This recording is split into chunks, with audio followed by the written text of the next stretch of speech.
Hello, Spirits of Vengeance, and welcome back to the Ghost Rider Vlog.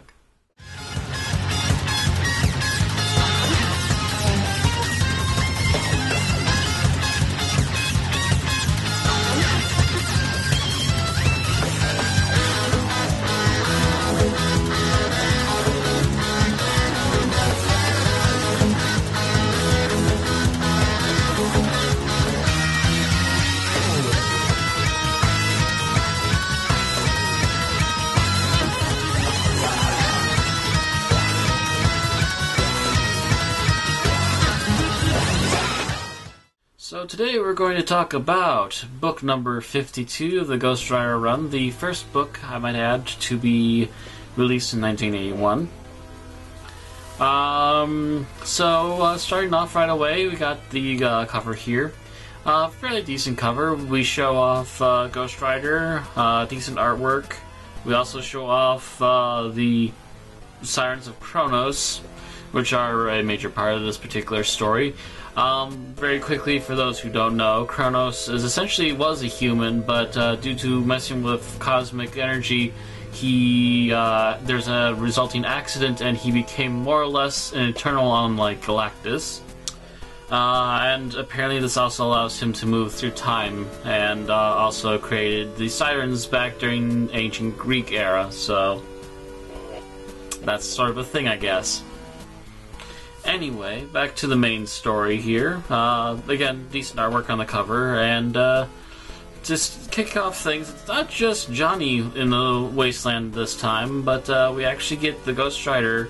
Apparently, he's letting the Ghost Rider out by night lately, and he barely misses a military missile group that's trying to take a rocket to a new base, and manages to jump over them by heading them off to a slope that was going to be right in front of them. Barely misses them, and the Ghost Rider is obviously getting a little bit more reckless as he keeps coming out, but Johnny doesn't really have much other choice if he wants to try and keep the Ghost Rider calm.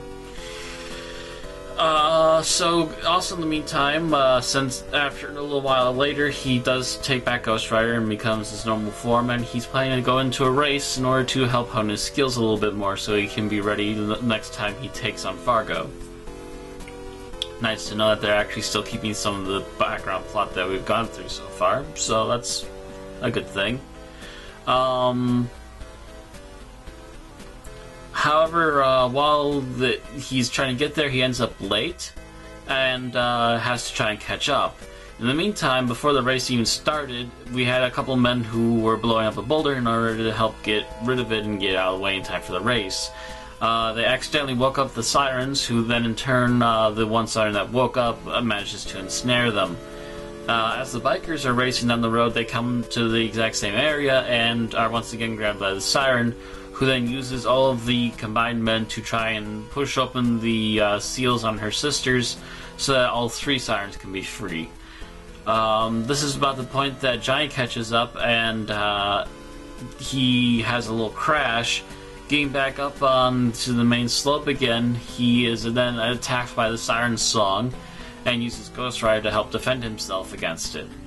He tries to chase after them, however they turn to gigantic birds and fly off, and Ghost Rider has to defend himself against the bikers.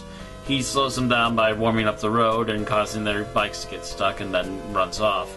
Coming back very quickly thereafter as Johnny to try and find out what was all going on. He then heads off to try and catch up to the Sirens as best he can. Cutting across the road a bit, he finally catches up and finds a military jeep to find out that the Sirens had found the missile, which is, by the way, also named Kronos, and have decided to take it to try and destroy any kind of big city that they can figure out to attack. The military people that were left behind obviously eventually broke the spell, as well as the bikers, because it seems to be working only when the Sirens are close. Also, apparently, despite talking in Greek, the Siren song also helps translate their talking to other people, so despite the fact that they're talking in Greek, people still understand it in English in their heads, somehow. At least that's what it was more or less described by as one of the victims. Johnny tries to catch up and gets to the military base, but only in time to see the rocket go up in the air. He quickly turns into Ghost Rider and manages to barely withstand all 3 sirens trying to sing at him and continues his attack. He manages to go up the scaffolding for the rocket and attacks the sirens, causing them to faint. And with them out of commission, the humans in the base are finally able to come to their senses and also cancel the rocket before it is able to hit Mexico. With the sirens out of commission, the Ghost Rider takes them back to where they came from, seals them, and leaves them there with a new hatch over their old doorway in hopes that no one else will ever interfere with them and that they'll remain where they are. And that more or less ends our story. It's more or less a one-shot, but it's a fairly decent and competent one-shot. Worth a look if you're really interested. Otherwise, I kind of get the feeling that this will just be more or less a passing one-shot story. Nothing too spectacular, but nothing too god-awful or really bad about it either. Fairly decent art as well, so give it a look if you want to.